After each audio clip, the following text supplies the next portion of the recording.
Umagang kaiganda sa atin lahat mga kababayan ko. Kasalukuyan narito ako sa northbound ng EDSA. Ito yun yung iko-content ko sa inyo mga kababayan ko. Umagang kaiganda sa atin lahat mga kababayan, Luzon, Visayas at Mindanao. Sa ating mga kababayan na naroon sa iba't ibang bahagi ng ating mundo. Kumusta po kayo dyan? Mga kababayan natin ng mga OFW, TikToker members, millennials group, sa ating mga kababayan na mga kapwa natin mga taxi driver. Kumusta po kayo mga kababayan?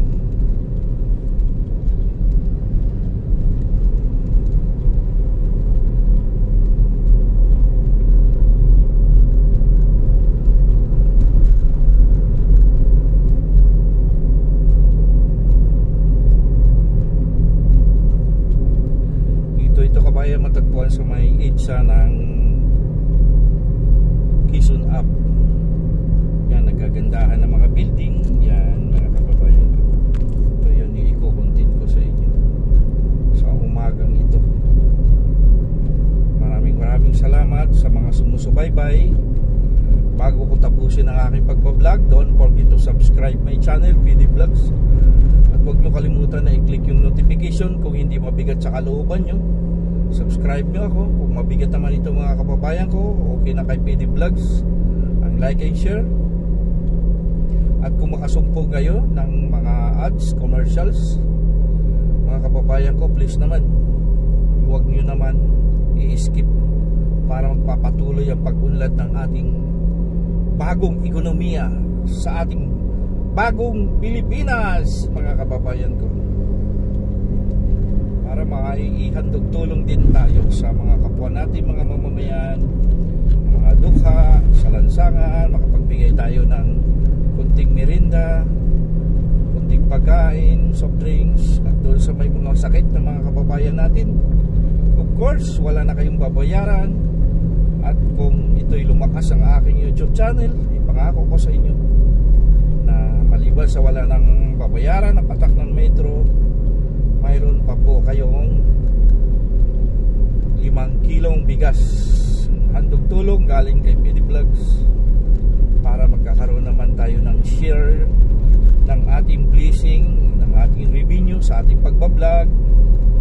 Maisishare ko rin sa inyo mga kababayan ko ang kakunting tulong. Alam naman natin hindi naman masyado malaki ang maisishare nating tulong, pero yan ay tinitiyak ko na galing sa puso ni PD Vlogs. Ito kabayan ang Trinoma, MRT Trinoma at saka MRT North EDSA.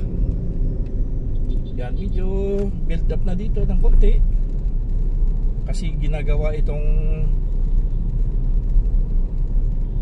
MRT 7 dito mga kababayan ko. Dito mag-connect ang tatlong koneksyon, MRT 3 going to Baclaran, Pasay, MRT 7 going to San Jose del Monte, Bulacan, LRT 1 going to Cavite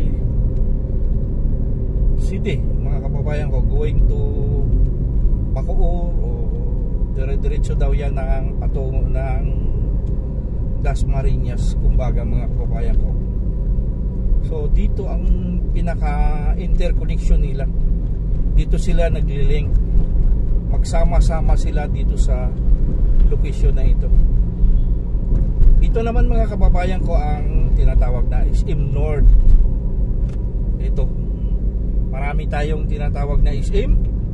SM North, SM Megamall, SM Fairview, SM MOA, Molobisya. Napakarami mga kababayan ko. Hindi na natin may isa-isa siguro kabayan, no? Mayroon pang SM Bikutan, SM Sukat. So mayroon pang SM South Mall, Las Piñas, SM Cavite, Teresa Martires, SM Dasma. Napakarami mga kababayan ko. SM San Fernando, SM Baguio. Yan mga kababayan ko. So ito ang ginagawa na itong mga tulay na to, kabayan. Connection yan going to Cavite, yung tinatawag na LRT1. So from Quezon City going to Cavite, madali na lang pumunta ng Cavite kung matapos na ito, mga kababayan ko. Kung nakikita natin yung BF ang nakasaad dyan, nakasulat, Bayani Fernando Fragic, yan mga kababayan ko.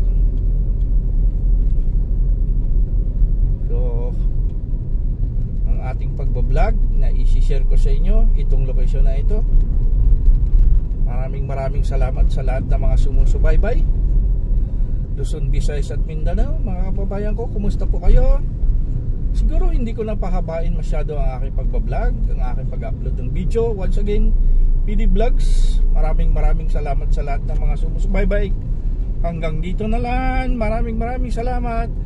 Bye bye. Lord Jesus Christ, I love you.